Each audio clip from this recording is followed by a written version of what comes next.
You cannot earn the loyalty of a man who you did not invest in his growth. Are we together? One man one day saw me and called me son. I said, no, I respect you, don't call me son. That name is an expensive name. What investment did you bring in my life that you want to call me son? All these people who just because you are older than me does not mean I'm your son.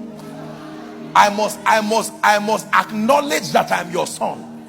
What investment did you make in my life? People just claim success and bully you and say, look, no sir.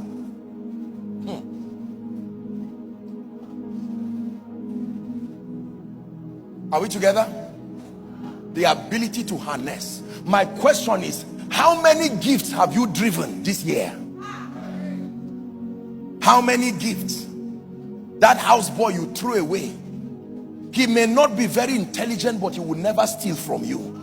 Did you know that there was something locked up there? You didn't have the patience to build him. When you drove him, somebody, you see, they say one man's food is another man's poison. It's a wise saying, unfortunately. Hallelujah.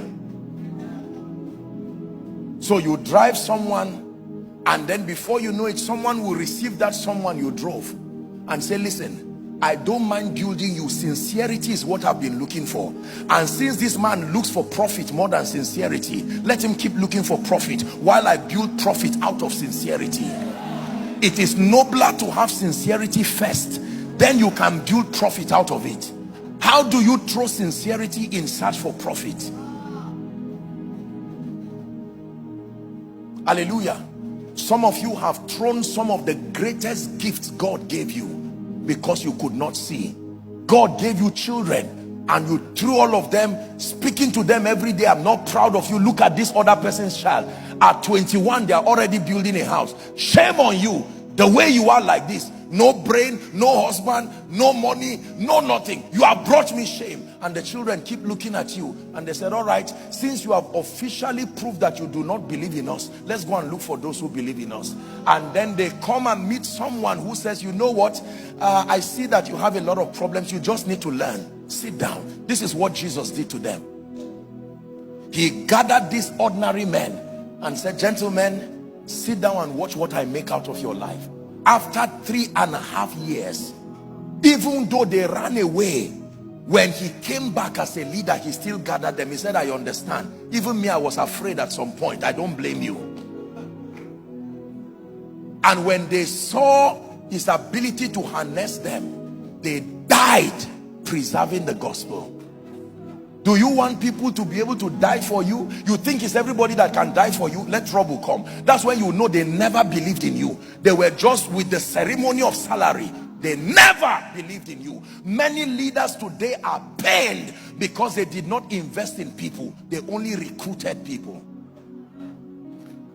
Beyond recruiting, you see, I run my life organizationally speaking and ministerially speaking. I turn everybody under my care. It doesn't matter whether you are coming as an employer or you are coming as a son, as a daughter. It does not matter. I give them a family mentality so that beyond money, they know they are stakeholders in this vision. I invest in them beyond what they receive. If salary is the only thing that joins you with, say, your driver, you are in trouble. The day he has a choice to choose between him and you, who will die, that's when you will know that he loves himself more than you. It is amazing how we magically believe as leaders that just because people say daddy, mommy, automatically they are loyal to you. Loyalty is an expensive product. You buy it with years of investment, not inheritance. Are we learning this morning? Yes, sir.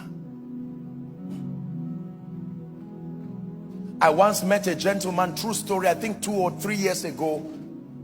I met him. I had preached years ago in their university, somewhere in the Northeast, and he got born again in that conference. Later would become the president of, I think, the FCS or so, and then had long graduated, set up a real estate company. And then one day, he comes to me, I'm done with service, seeing people, And he says, can you remember me? So I said, not exactly. And he tells me that story and says, today God has helped me. I own a real estate company. I just brought something to come and tell you thank you.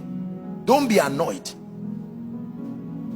That gentleman, when he was getting saved, he did not look like it. But since you were part of his history, you qualify to be part of his future. If you were not there when I was hanging in the cross, please, when you see me sitting at the banquet, don't come, because you are certainly not invited. I'm saying this so that many of us will start making adjustments now.